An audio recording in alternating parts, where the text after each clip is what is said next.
विलिनीकरणानंतर एनसीपीची धुरा अजितदारांकडे जाणार होती। राष्ट्रवादी शरद पवार पक्षाचे प्रदेशाध्यक्ष शशिकांत शिंदेंचा गौप्यस्फोट। शरद पवारांनाही नेतृत्वाचा निर्णय मान्य होता। राष्ट्रवादीच्या साप्ताहिकातील लेखात मोठा दावा। शशिकांत शिंदेंचा लेख अनाठाई, यापुढेही असं बोलत राहिल्यास पक्षाचा नेता म्हणून उत्तर देणार। सुनील तटकरेंचा शशिकांत शिंदेंना इशारा। प्रस्ताव आला तर कोर कमिटीत चर्चा होऊ शकते। विलिनीकरणाबाबत सुनील तटकरेंची प्रतिक्रिया। नरेश अरोराबाबतच्या प्रश्नावर सुनील तटकरेंनी उत्तर देणं टाळलं। अरोराच्या प्रश्नावर तटकरेंनी जोडले हात। लाचखोरीचं लोण पोहोचलं थेट मंत्रालयात। मंत्री झिरवाळ यांच्या कार्यालयातील लिपिकाला 35,000ची लाच घेताना अटक। तर लाचखोरीची लिंक माझ्याशी जोडली गेली तर मंत्रिपदाचा राजीनामा देईल, झिरवाळांचं वक्तव्य।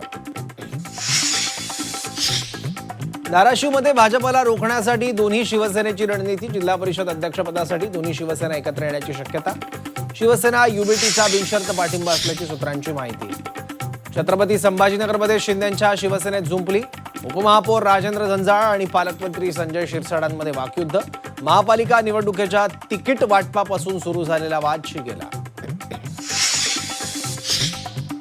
चंद्रपुरात मुनगंटीवार जोरगेवार यांच्यातील वादाचा भडका। महापौर पदग्रहण सोहळ्यावर जोरगेवार गटाचा बहिष्कार।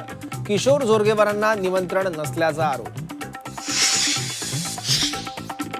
परभणीत ठाकरेंच्या शिवसेनेचा खरा चेहरा समोर आला। एकनाथ शिंदेंची खरमरीत टीका। तर गद्दारांपेक्षा निष्ठावान मुस्लिम परवडला, संजय राऊतांचा पलटवार। नागपुरात शिवभोजन थाळी चालकांचा बावनकुळेंना घेराव। अनेक महिने पैसे न मिळाल्याने चालक आक्रमक। अधिवेशनात मुद्दा मांडणार, चंद्रशेखर बावनकुळेंचं आश्वासन। शरद पवारांना उद्या डिस्चार्ज मिळण्याची शक्यता। पुण्यातील रुबी हॉस्पिटलमध्ये उपचार। पवारांची प्रकृती स्थिर असल्याची माहिती।